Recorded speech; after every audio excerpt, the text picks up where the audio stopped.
Yan o. Bagong taon. Sana bagong may bago naman, di ba? Araw natin ay January 2. Mahababang bakasyon tayo. Halos walong araw.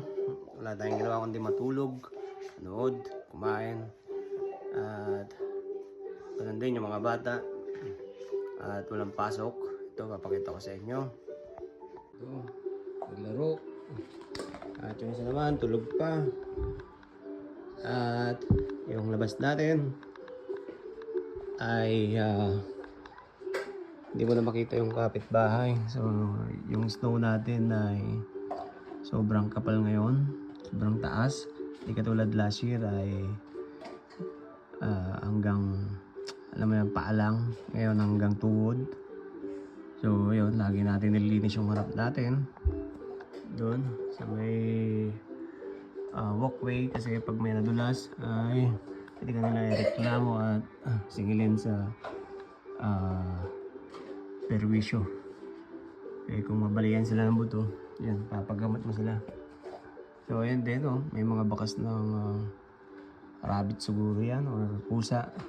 Kasi marami akong nakikitang wild rabbit dito, lalo sa likod namin. Yan, yung mga kapitbahay natin. Ayan, ganda ng sinag ng araw, oh. At ayun, yung mga bahay na tapat natin, hindi natin makita sa kapal ng snow, lampas tuhod. Yan, yung mga bubong na usok. Gawa ng yung heater nila. So pag wala kang heater, yari ka. Yan, usok lagi. Yari ka, mamatay ka sa lamig. At kasi ang weather, katulad ngayon, ang weather natin ay -22. So, hirap nun. Sobrang lamig nun, malamig pa sa freezer. Kasi yung freezer natin hanggang -10 lang yata eh. So mas malamig pa sa freezer yung weather natin sa labas. At ayun, magandang umaga dyan sa inyo. O gabi na pala. At magandang bagong taon sa inyo.